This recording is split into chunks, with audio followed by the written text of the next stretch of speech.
Hello fellow sim racers and welcome to the USA Track Guide. The Circuit of the Americas, COTA, is a Grade 1 FIA specification 3.426 mile anti-clockwise motor racing track and facilities located within the extraterritorial jurisdiction of Austin, Texas. The track can host up to 150,000 spectators.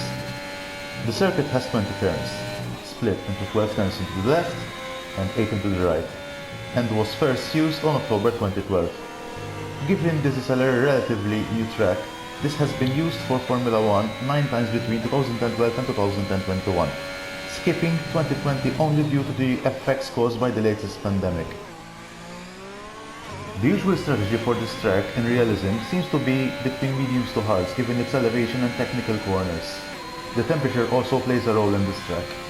However, for the F1 2021 game, it seems to differ a little bit and offers multiple strategies varying between 1 to 2 stop strategies, typically ranging from soft to mediums or soft to hards, depending on the aggressiveness of the driver. The qualifying lap record is that of 1:32.109 and was performed by Valtteri Bottas in the Mercedes in 2019. On the other hand, the race lap record holder is that of Charles Leclerc with 1:36.169 and was done with the Ferrari on the same year.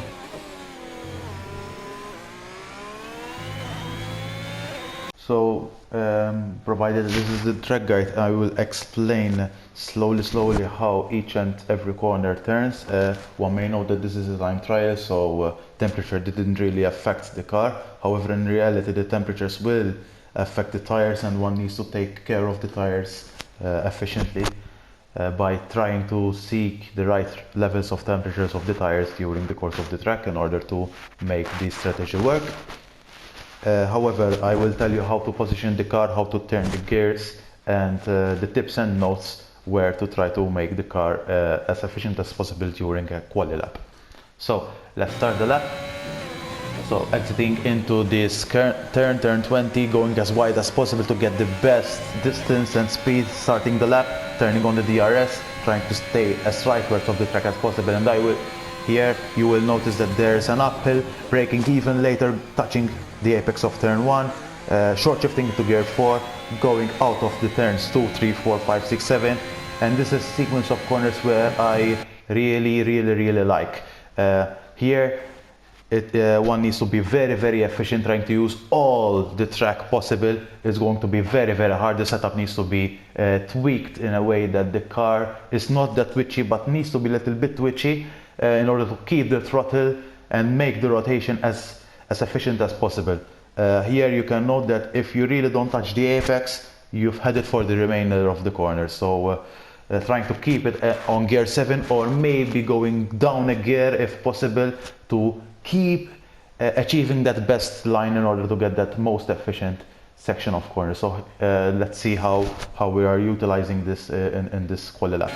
So as you may see, I'm using the best touching the curbs of the track, going down into gear 5, and here I go down to gear 4, keeping that rotation happening, and turn into gear 5 using all the track limit as best as possible, going down into here the first hairpin of not just the first hairpin but the second hairpin of the track after turn 1. Here I'm braking at the 100-meter mark, trying to use all the track possible, being at the most rightwards part of the track.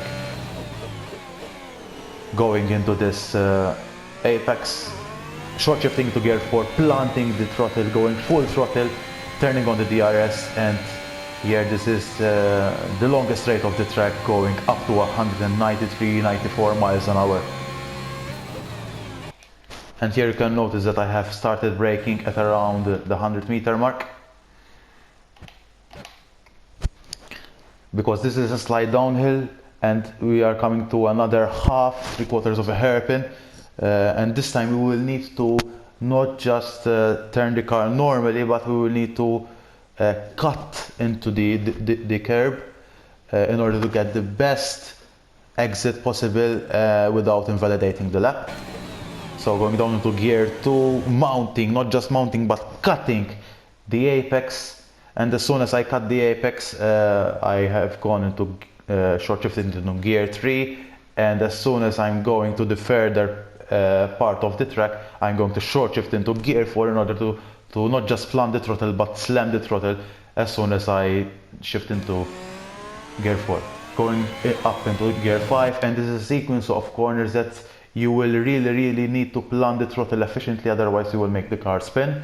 So here I'm going to short shift into gear 2, touching the apex. As soon as I touch this, I go to gear 4, gear 5, and now I'm going to arrive into not just a simple hairpin, but a hairpin that really needs to be done very efficiently. This is one of the make or break laps.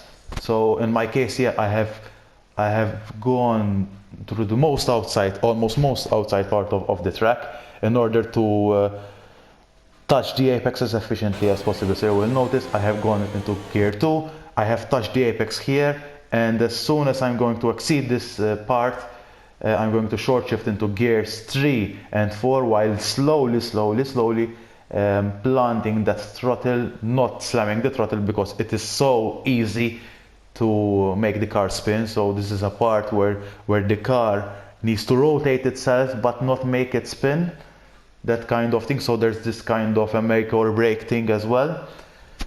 So it's either trying to slam the throttle as early as possible, but you're risking to make the car spin. So this is why I have touched the apex here, so that the curb makes the car turn a little bit more than expected, but at the same time not making it spin. So exiting the corner, going to the gears 3 and 4, slamming the throttle, and now here we're going to a sequence of corners with full throttle, keeping to the inside as much as possible in order to come at this part, at the most outside part of the track. And this is the one last make or break parts of the lap.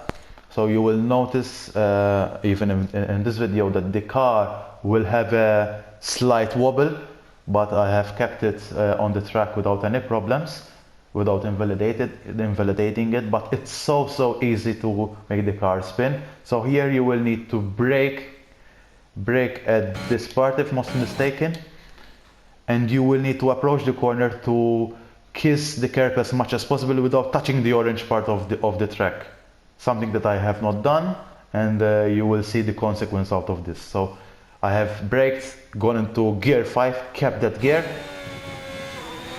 and had a slight wobble. In fact, as soon as I have noted that I have touched that orange part of the curb, I expected the car to have that kind of response, and thankfully I have managed to counter steer without invalidating the lap. However, you will need to be prepared for that, and it's not so easy to hold the car like that, depending on the setup of the car. So one needs to be very cautious. However, moving on to the last turn, I have kept it to the full gear 6, and at this part I'm gonna brake into gear 2. I'm going to almost mount the curb, and I will plan very slowly the gears, short shifting into gears 3, 4, 5, and after this part the lap will be done. So that's basically it out of the track. I hope that you have enjoyed the stream and the explanation of this track guide, and if you have any questions, do not hesitate to ask and get back to me. Thank you very much, guys, and I hope you have a pleasant rest of the day. Take care and peace out.